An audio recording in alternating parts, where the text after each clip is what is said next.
My dad works in B2B marketing. He came by my school for career day and said he was a big ROAS man. Then he told everyone how much he loved calculating his return on ad spend. My friends still laugh at me to this day. Not everyone gets B2B, but with LinkedIn, you'll be able to reach people who do. Get a $100 credit on your next ad campaign. Go to linkedin.com/results to claim your credit. That's linkedin.com/results. Terms and conditions apply. LinkedIn, the place to be, to be. This episode is brought to you by State Farm. From your morning podcast to your afternoon playlist, State Farm knows you personalize your entire day. And that's why State Farm helps you personalize your insurance with the State Farm Personal Price Plan. It offers coverage options that help protect what you care about most at an affordable price just for you. Like a good neighbor, State Farm is there. Prices vary by state. Options selected by customer. Availability and eligibility may vary.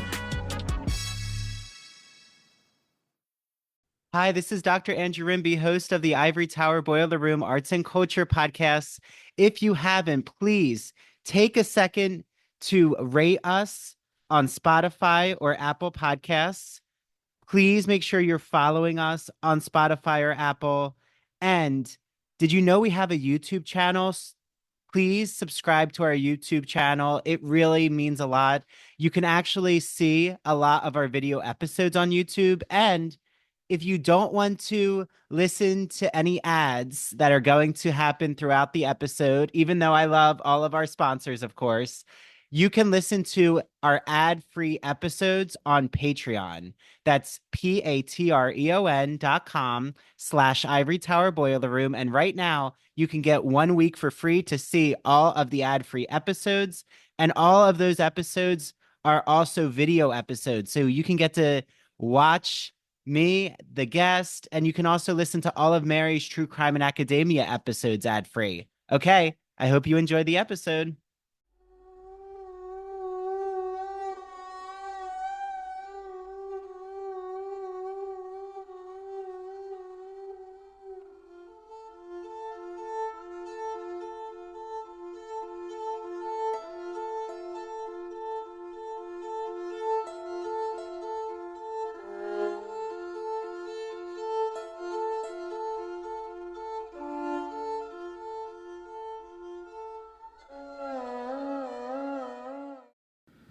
Hey, true crime friends, welcome back to another episode of True Crime and Academia. As always, I am your host, Mary DePippi. I hope you all have had a wonderful weekend, a wonderful week last week, and I hope that you're enjoying your Sunday.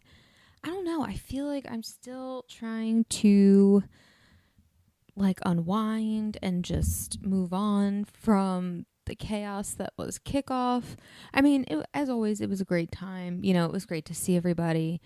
Everybody was pretty much super grateful, and it was a wonderful time. I complain about them a lot, but they really are great. But yeah, I just feel like I can't get past that, and just recover from it. I also taught yoga extra this week, so I also feel super tired from that. And then just a couple other things that happened over the week. I feel tired still. I'm wondering when I get to the part where I'm already over all of it and, feeling new, I guess. What is moving forward, though, are Luigi Maggione's trial cases. So he was back in court. I'm not sure exactly what charges, and I think it might just be New York State that's charging him, because he has federal charges, he has, I think, state charges, and then he has charges in Pennsylvania. So there's a lot of moving parts going on with him and everything that's going on with his case. But he was back in court in New York on Friday. He was sporting a nice green sweater, some really nice tan loafers. I mean, just looking amazing as usual, despite the fact that he's been shackled and was wearing a bulletproof vest. Now, I saw from some reports that some people were saying that, that's more of an intimidation factor, and, it kind of gives the presumption of guilt and this, that, and the third. I was just thrilled that they were trying to protect our boy from a stray bullet. So, if anything, I was glad for him to have a little bit of extra protection, but whatever. So this is the first time he's been in court since his arraignment. What I read in the Vanity Fair article that I'll have linked in the show notes below was first his lawyer asked for him to be like unshackled and to not have to wear, I think the feet part or just the feet part, or if he could have both the hands and feet undone. Either way, the judge said no, which boo. But more importantly, she brings up the fact that she does not think that the search of him and his arrest was conducted properly. So therefore, some of the things that they would have gathered as quote unquote evidence could be inadmissible. It seems like there's going to be more time, though, for them to go through body cam footage and just all of the paperwork and reports in general. But they do think that there are some serious search and seizure issues. So we'll see where that goes. He's not due back in court for those specific charges until June 26th. However, though, on Monday, like tomorrow, he's February 24th, just to give it a date.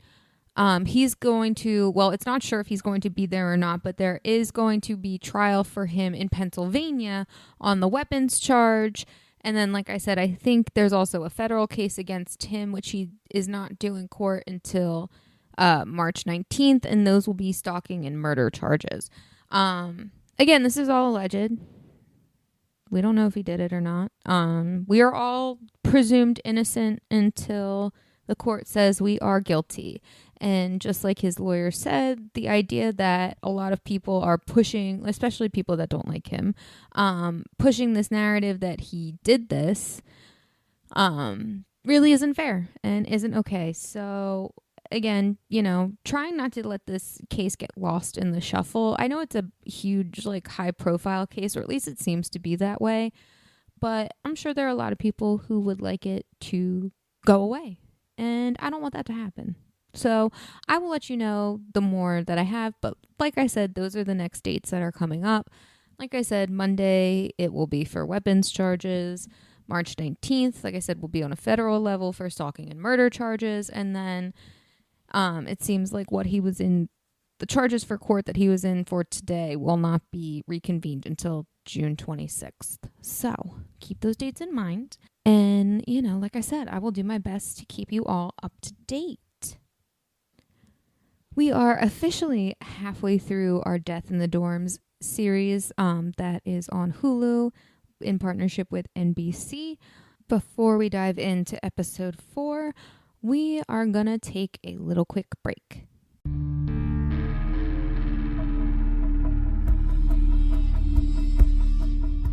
Have you heard me gush and obsess over one of my favorite magazines? It's called The Gay and Lesbian Review, a bi-monthly magazine of history, culture, and politics. Yes, focusing on all things LGBTQ arts and culture. So from reviews like the new Daniel Craig film called Queer, to musicals, theater, TV shows, the new January-February issue just was mailed to my house. Yes, I still get a physical copy of the magazine. There is a discussion about sodomy at the court of Louis XIV, how Mark Twain was bottom shamed. Yeah, I know. A scandalous title. I'm really curious what that means. And just so many conversations that will have you doing a Google search to find either the book that's being reviewed, the TV show that's being talked about, the film that's being discussed. I love the Gay and Lesbian Review, and they gave us an exclusive code. So all you ITBR listeners, make sure that you write down the code ITBR50. Go to glreview.org, and you can get either the digital or print subscription for 50% off. Yes, 50% off. Use that code ITBR50. I hope you enjoy your reading.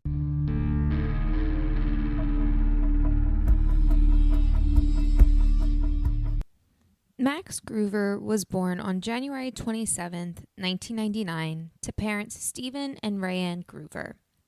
He grew up in Roswell, Georgia, and was the oldest of their 3 kids.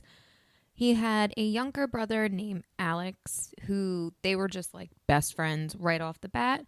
and a youngest sister named Lily. Now, Lily and Max tended to butt heads, but Lily says in the documentary that she thinks that's because that they were so similar, that's why they were butting heads all the time. Now, Max was always classified as very smart. He was an avid reader, and he loved sports.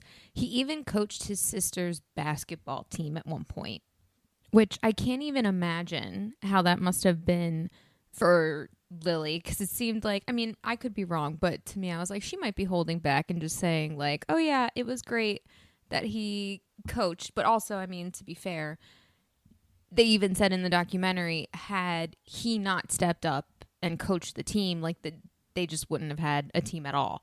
So, you know, maybe she could have just been grateful for that. But I can't imagine it was that great having, you know, your older sibling coach your sports team. And I say that as an oldest sibling.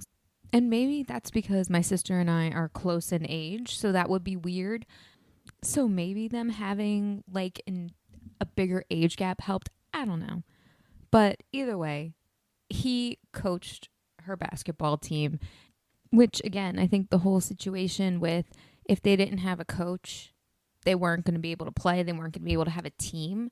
And I think that just really shows his character, you know, to wanting that, not only just for his sister, but for the other girls that signed up, giving them the chance, you know, to be able to play that season. Now, all of his friends described him as funny and caring and just overall a really good friend. So when it came time for him to figure out, you know, colleges and what he wanted to be, he always knew he wanted to pursue sports writing. And even for a little time in high school, he worked for a company or a radio station called Def Pen Radio. And he wrote over 360 articles for them just on basketball. So that's where, you know, this love of sports writing kind of came from and really blossomed from. And even more so than like some other, you know, freshmen coming into college, he has some actual work experience in the field that he wants to pursue, which I think is really cool. So, and I think that also kind of maybe helped him a little bit too. I mean, aside from the fact that he was really smart and was just going to be able to kind of get into where he wanted to based off of his grades, I think also having that work experience and those articles, you know, again, for the thing that he wants to pursue as a career, I'm sure helped a little bit in his application process to different colleges. So, of course, wanting to write for sports, he wanted to make sure he was going to big and good, you know, sports colleges. And the first one that he was accepted to was Louisiana State University, or LSU. So him and his dad took the flight over, went on a visit, and, you know, his dad said they basically did everything there. And, you know, he could tell that Max just really loved it. So he started his freshman year in 2017. Max decides early on that he wants to join a fraternity, so he participates in Rush Week. And specifically, he decides that he wants to stick with Phi Delta Theta fraternity. It was a lot smaller, and he was already making friends with some of the guys there. And also on their website, like when he was talking to his parents and telling them about it, it said that they have a zero tolerance policy for hazing. Once he kind of settled on Pi Delta Theta, he really just kind of dove all in. He was up for pledge class president, and just really could see himself, you know, being in this fraternity and making changes and wanting to do things for the fraternity. On September 14th, 2017, just about 3.5 weeks into freshman year, Rayanne Gruver, Max's mother, gets a call from a male nurse at a hospital in Baton Rouge asking if she's Max's mom. And he tells her that Max has been brought in. He was found unconscious by his friends, and, you know, they'll let them know more later. Rayanne, of course, calls her husband Steven, lets him know what's going on. He leaves work immediately and goes home just so that way he can be with his wife and they can kind of figure out what they need to do to get to Louisiana, you know, to see their son who's now in the hospital. Before he even gets home, the nurse calls back and explains to Rayanne that Max had passed away. The hospital where Max was being treated also called the coroner. Now, if you remember my interviews with Bruce Goldfarb, you will remember that we do not have a standardized system of how we investigate crimes medically. Some states have coroners and some states have medical examiners. So, and in this case, Louisiana has a coroner. They basically tell the coroner that they think an investigation needs to be opened because Max's blood alcohol content was extremely high, like dangerously high and lethally high, which if they have the report in the documentary, so as always, please go watch it in that episode. And I think you just have to move the decimal point a couple of places. So the lethal level of alcohol is a BAC of 0.4. So if I read the thing correctly in my math or, you know, whatever, the decimal moving is correct. It looks like his would have been 0.46. So that and like 0.006 higher. The coroner then calls the LSU Police Department and notifies them, you know, of Max's death and the inquiry to look into his death. Now, at this time, local law enforcement is being notified by the director of Greek life that Max has passed away. Both police departments arrive at the Phi Delta Theta house to take statements of not only the active members, or what they call actives, and the pledges as well. Now, police are able to figure out that despite this zero tolerance for hazing went down that night that Max was killed at the frat house. And it seemed to a lot of the members that Max was specifically being targeted. Now, the day before, September 13th, 2017, the pledges were sent a text message that was said to come to Bible study at 10 p.m. sharp, and that they were not to be late. Now, the Bible in this instance for them is their frat manual. Now, in the manual, it's pretty much just the history of the fraternity, the do's and don'ts, ins and outs, rules and regulations, you know, all of that stuff is in this manual/Bible. Now, Max arrives at around 9:50 p.m., so like 10 minutes early. Love a punctual guy. And he spoke to his mom via Snapchat, like just before he had went. Now, he had hung out with two of his female friends, and they had actually dropped him off at the house. And when they spoke to police, they had confirmed that he had not had anything to drink as far as alcohol is concerned before he got there. AKA, he was completely sober when he arrived. Roughly between 10 and 20 pledges showed up and responded to the text message. Pledges were then told to then get in a line downstairs. They were then told to give up their cell phones and go upstairs. Now, the upstairs of this frat house was literally just a long hallway with bedrooms on either side. So when they got up there, the lights were completely turned off except for a strobe light, and they were playing like really loud music. The actives there then would yell at the pledges and ask them questions, you know, based off of the manual. And, you know, if you got a question wrong, you had to drink out of the bottle. And the active told you, the pledge, how long to drink for. Now, it started off with normal liquors, you know, your Captain Morgan's, you know, vodka, like the normal stuff, right? But then it became just this one type of alcohol called diesel, which is 190 proof, which that's like 2 times the proof of just regular alcohol. And police found evidence of this because there were bottles all around the house. A lot of the pledges that when they spoke to police said that a lot of the active members were kind of in and out, but the main members that were facilitating this hazing were Matthew Naquin, a sophomore, Ryan Isto, another sophomore, and Sean Paul Gott, who was a junior.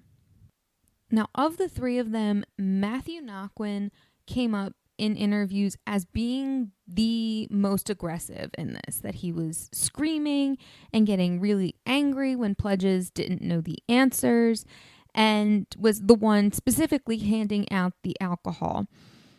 And he was kind of identified as the person who was leading this quote-unquote Bible study. A lot of the pledges noticed that Max was more frequently given longer drinks and, just was constantly, being in a situation to drink, being asked questions.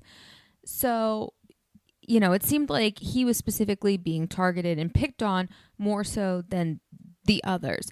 It also seemed like some of them were able to kind of negotiate how long they were able to drink for, whereas Max, it was no, you have to drink. And it was, always the longest amount of time.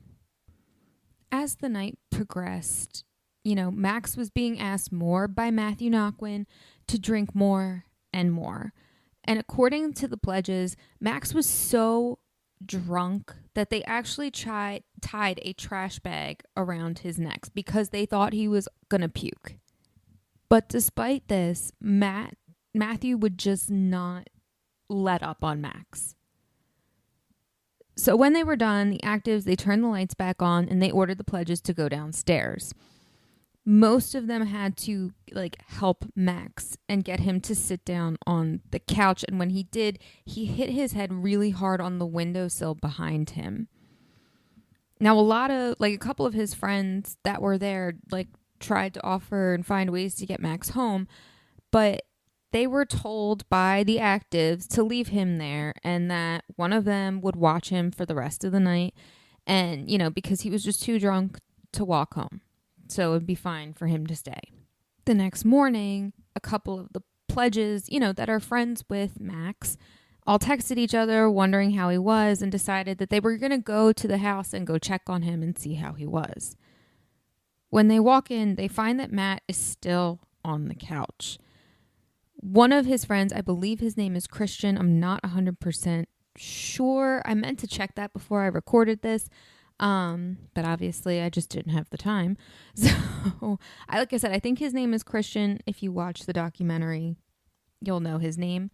But he just knew immediately that something was wrong. He noticed that Max was pale and his lips were starting to be discolored and he felt cold to the touch. So he started to look for a pulse on Max and he just couldn't find one. They immediately call for a car or get a car, and Christian, along with some of the other pledges that came to check in on Max, carry what he described to be Max's lifeless body to the car and to have him be driven to the hospital. Shortly after he arrived and the nurse called the mom, they worked on him for 45 minutes, but sadly there was nothing they could do. The coroner placed Max's time of death between 4 and 5 a.m., and the cause of death was alcohol intoxication with aspiration. Still getting around to that fix on your car? You got this. On eBay, you'll find millions of parts guaranteed to fit. Doesn't matter if it's a major engine repair or your first time swapping your windshield wipers. eBay has that part you need, ready to click perfectly into place for changes big and small. Loud or quiet. Find all the parts you need at prices you'll love. Guaranteed to fit every time. But you already know that. eBay. Things, people, love. Eligible items only. Exclusions apply. You found your person. Now let the Knot help you with everything else. The Knot connects you to the wedding inspo, vendors, venues, and planning tools you need to make your day totally you. Having helped plan 25 million weddings, we've got your back when it comes to every little detail like RSVPs, budgets, and more. Because your wedding comes to life with the connections that matter the most. Get started at theknot.com/audio. The Knot. Let's plan your wedding together.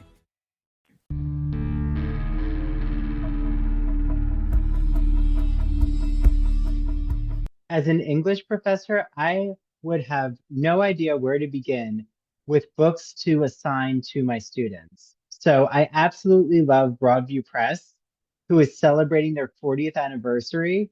Broadview Press, they publish classic works of literature, academic, humanities books.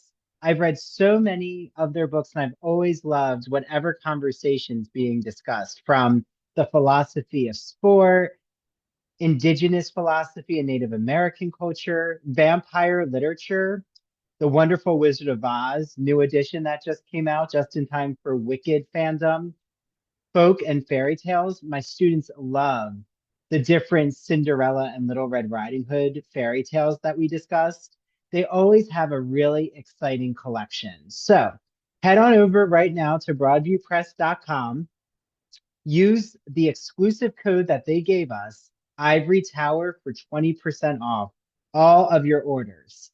I hope you enjoy your reading, and please let me know and DM me with the books that you're getting from Broadview Press, because I'd love to share it with Dylan from Broadview Press, who always is curious to see what the Ivory Tower Boiler Room community is purchasing. So enjoy your reading, and I hope you discover even more exciting humanities works.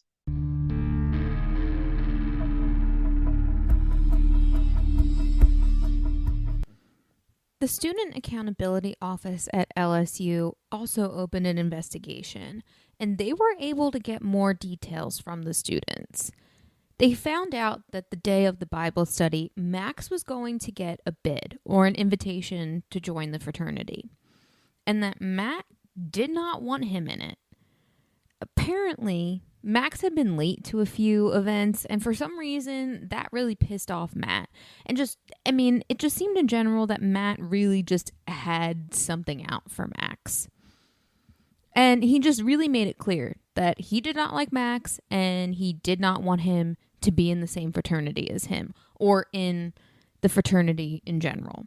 He actually went even so far as to tear up Max's bid. So he found it, and as he was telling everyone why he shouldn't be, he ripped it up in front of him.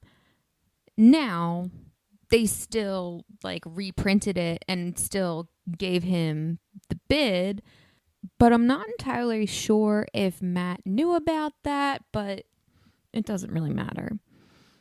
They also found out that a few days even before that, on September 11th, the fraternity board of Phi Delta Theta had a meeting because they needed to discuss Matthew as a leader and his behavior towards the other pledges. So it seems that, Matthew already has this history with not being good with pledges.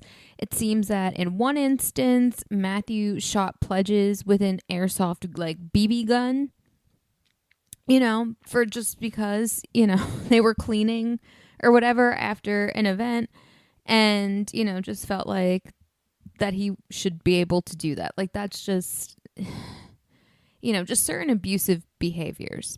So after this board meets, there's also then what they have called an actives meeting, meaning a member of just the active members. And they basically reprimand the entire fraternity and telling them, that this is a safe and non-sadistic place for pledges. You all need to do better. However, after the meeting, the vice president and the pledge educator specifically singled out Matthew and stated that they were worried about his specific interactions with pledges. And he basically told them, I will do what I want. Now, why they didn't just kick him out then and there, I don't understand. It's kind of a bit ridiculous. Max's parents were able to get to Louisiana the day after his death. And they were able to, with the coroner and figure out all of those things, able to bring him back. And Max's funeral was held on September 19th, 2017. And according to all of the friends and everyone who was there, it was a very packed funeral, which honestly isn't surprising. Now, prosecuting Max's case was actually going to be more difficult than one would think, and that's because of the hazing laws in effect in Louisiana at the time. These laws were literally just written in the early 1900s, and they stated that whoever is found guilty will not be fined less than $10 and no more than $100. Also, there is a minimum of 10 days in jail and a maximum of 30 days in jail. So with all of this, with going on, obviously $100 fine and 30 days in jail was not going to be enough. The laws were not modernized and they were not meant to encompass severe injury or death. Obviously, I mean, the hazing laws just seem like something as if it's like a joke where maybe some of your personal belongings may or may not be damaged. So the prosecution had to look for other ways that they could charge Matt without bringing the whole hazing into it. Because obviously the second that his attorney brings in that factor and just says, oh, it was just hazing gone wrong, then it was going to be difficult for him to be charged appropriately. So the only thing that they can really come up with that has a length or just a longer sentence is negligent homicide. On October 11th, police arrest Matthew and 9 other men, 9 including Ryan Isto and Sean Paul Gott. The latter, along with the 7 other men, were charged with hazing, while Matt was charged with hazing and negligent homicide. Prosecution was able to confiscate those who were charged to look for more evidence. Pretty much every single one of them arrested gave authorities what they needed to get into their phone except for one. Matthew Naquin, not surprising. The courts actually had to order him to hand over his passcode. But at some point, the FBI starts to get involved in this situation, and they're actually able to open up his phone. They are able to figure out that he deleted 700 files after having a conversation with his attorney. And they were unable to uncover a lot of the files that he had deleted, unfortunately. So they looked into his search history, and they found one being Everclear versus liquor, basically trying to figure out the potency difference. Now, both Everclear and diesel are 190 proof. So it's not like he looked up diesel specifically, but he found the equivalent to figure out. All 10 cases were taken to a grand jury, and that was to determine if there was enough evidence to bring any of the cases to trial. In March of 2018, the grand jury indicts Matthew for negligent homicide, Sean Paul Gott for misdemeanor hazing, and Ryan Isto for misdemeanor hazing. All of the other charges were dropped. Now, Ryan and Sean Paul pleaded no contest to their charges, and they served the maximum sentences of 30 days in jail and had to pay a $100 fine. In turn, though, they could testify freely in Matthew's case, and that's what they did when Matthew's trial began in July 9th of 2019. Matthew Naquin's trial took about 2 weeks. Now, the defense kept putting this quote-unquote idea, of Max's free will, aka that he basically chose to drink himself to death. It's disgusting, but also at the same time, I understand that is their job, unfortunately. If you want to have a fair trial, you need to have someone who is going to say those gross and disgusting things. It's unfortunate, but true. Now, the prosecutor, Morgan Johnson, she basically turned free will back on Matthew and was basically like, well, Matthew chose to take the diesel bottle. He could have picked any other liquor bottle, but he chose the highest proof alcohol. And he decided to, with his free will, make Max drink copious amounts of alcohol, didn't he? So really, whose free will actually killed Max? If that wasn't bad enough, I mean, also a fellow pledge testified that if Max wasn't in the house, or if Matt wasn't in the house that night, Max would still be alive today. On July 17th, the jury found Matthew guilty with less than an hour of deliberation. He was sentenced to 2.5 years in jail and 3 years probation, with the possibility of another 2.5 years if he didn't comply with his parole terms. Now, Sean Paul Gott and Matthew Naquin were both expelled from LSU. The fraternity itself was also expelled from LSU campus until 2033.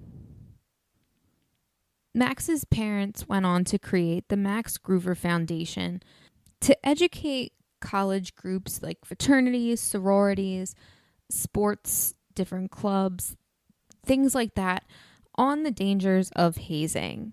They also go to high schools to educate with the local Phi Delta Theta chapter, which is someone who has graduated from college but is still in the area. And they go and they discuss jointly about the realities of hazing. Less than a year after Max's death, the Max Gruver Act was signed by the Louisiana governor. This made hazing a felony. It also created reporting requirements, as well as it also made a crime to not seek medical help for those in that state, like how Max was, or those in that situation.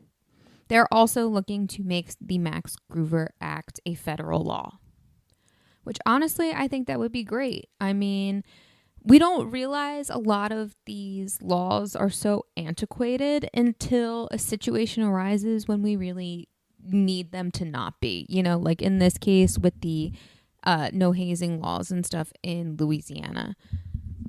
So personally, I am all for it. And I hope that, there's so much craziness going on right now. I just hope eventually at some point in this country, we can get it together, right?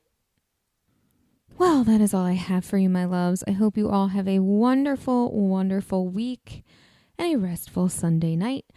Don't forget to follow True Crime in Academia on social media at True Crime in Academia on Instagram, Threads, and TikTok.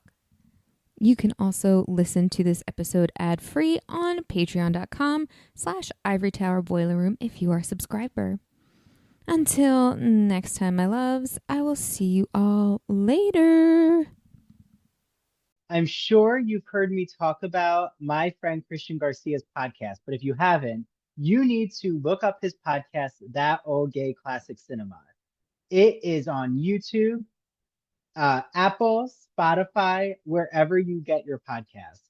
And he looks at iconic classic films through a queer lens, which I just love. He's done Singing in the Rain, All About Eve, It's a Wonderful Life. Yes, that iconic holiday film. I'm curious to listen. I need to know what is so queer about It's a Wonderful Life. Dracula, The Sounds of Music, you name a classic film, he's probably done it. So go on over to his Instagram, That Old Gay Classic Cinema. Make sure you follow him and you'll stay up to date with all of his recent releases. I know you're going to love it.